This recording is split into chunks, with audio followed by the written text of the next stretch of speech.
I am here tonight to warn you that you have yet a chance and hope of escaping my fate, a chance and hope of my procuring Ebenezer. You are always a good friend to me, said Scrooge. That was from the first stave.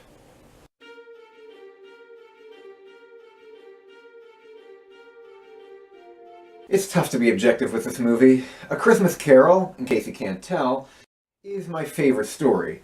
So I'm a tad sensitive when it comes to messing it up, especially when there are so many ways a filmmaker can get it wrong. The story about how it was written, as well as just the general history around Charles Dickens and his life, I'm also very familiar and particular with. Additionally, the book this film is based on, The Man Who Invented Christmas by Les Standiford, is a really good one that I highly recommend. It discusses the career and circumstances in Dickens' life that led to him writing A Christmas Carol, what inspired it, and how it changed the public perception of the holiday.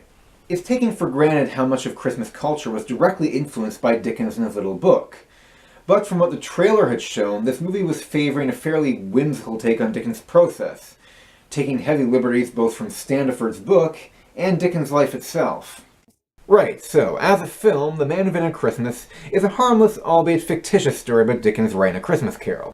It's certainly not about how he actually wrote A Christmas Carol, nor does it convey much how he and his story invented Christmas. By 1843, Charles Dickens, played by Dan Stevens, has had a string of flops with Barnaby Rudge, American Notes, and the currently running Martin Chuzzlewit. He's on the path to dire straits financially, and his publishers, Chapman and Hall, are eager for a success to replicate those of his early career. After finding some inspiration and drive, in October he pitches a Christmas book to be written in 6 weeks. However, while trying to bring the characters and story to life, he's beset by both the professional and personal obstacles, threatening his completion of the book and, by extent, his family's livelihood. The film exorbitantly portrays Dickens' inspirations by way of various people he interacts with, spewing him lines, character traits, etc., that would eventually make their way into his book. In fact, almost every idea is derived from something he observes. And while he certainly did get ideas this way, it's a bit of an insult to Dickens' creativity to show no significant aspect of the story coming from his own imagination, or other more obscure sources. But even the inspirations aren't right. It gets the impetus wrong and fails to factor in Dickens' bonding over nostalgic themes of Christmas with Washington Irving, or the enactment of the Poor Laws, both of which were major influences. What the story does instead is it internalizes the creation of A Christmas Carol by using known facts of Dickens' life. He's portrayed as picking up the basic plot points, but all the themes, values, and story arc of Scrooge come from an intensely personal place. Primarily, Dickens struggles with the ending, and we're supposed to believe he made it to the fourth stave without knowing how the story would resolve. That's so stupid. In reality, Dickens knew from the start that Scrooge would be redeemed, as anyone can pick up on merely by reading the book.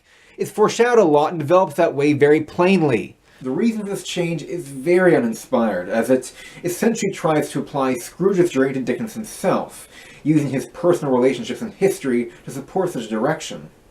For example, he has a strained relationship with his father due to his irresponsibility and frequent debt being the reason Dickens had to spend part of his childhood in a workhouse.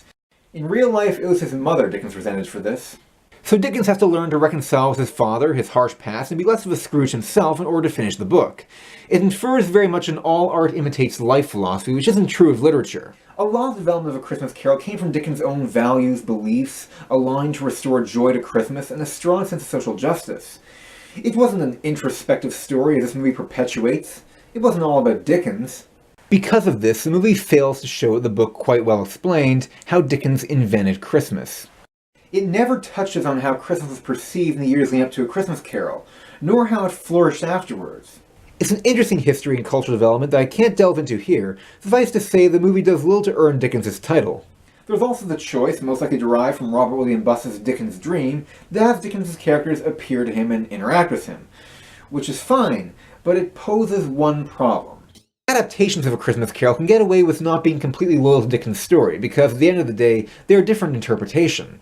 But here, they're meant to be Dickens' own characters, which means they have to be a lot more accurate to the story. Generally, the movie actually does this fine, with one exception. That is not Dickens' Ghost of Christmas Past. In fairness, they were never going to get them right, Dickens' ghost being an almost impossible to render anomaly, but it's still distracting to see an artist's very particularly explicit creative vision depicted in a very underwhelming way. Of these characters, Scrooge is obviously the best, which goes without saying, being played by Christopher Plummer. I would love to see Plummer play Scrooge properly, as even with what he's given here, he's incredibly good. He might even be one of the best Scrooges in any adaptation. Dan Stevens, I would say, adequately captures Dickens' personality, and with a better script and truer story may have even shined. He's certainly a lot better here than he was in Beauty and the Beast, playing up Dickens' difficulty, humor, and showmanship. Jonathan Pryce is also very good, if written slightly over the top as John Dickens, and Donald Sumter makes for a wonderful Jacob Marley. Young Anna Murphy does a decent job as the made-up character Tara, Justin Edwards is a suitable John Forster, and comedian Miles Jupp is fun as William Makepeace Thackeray, whose rivalry with Dickens is nicely touched on here. The film also manages to include Dickens enthusiasts Miriam Margolyes and Simon Callow, the latter as illustrator John Leach. But if director Bharat Nalluri wanted to tell a story about Dickens exploring his own path through his writing, he should have made a film about David Copperfield. I'd be more willing to overlook the inaccuracy if this movie had captured the spirit or scope of A Christmas Carol, but it really doesn't. It twists a fascinating story of how Dickens wrote his iconic novella into a pretty lame one about him finding the spirit of Christmas, a cliché arguably born of his very own book. And because it hardly shows his real motivations for writing it, or how the holiday was irrevocably changed because of it, The Man Invented Christmas is a bit of forgettable fluff, which for me always hurts with something about Dickens. The movie got the characters well enough, has some good moments, even a few Easter eggs that aren't entirely corny, but it's not an iota as special as the masterpiece it's supposedly celebrating. Yep, that's a shame. But we'll always have these. It's not like this is by default the best Christmas movie of the year or anything. Happy holidays.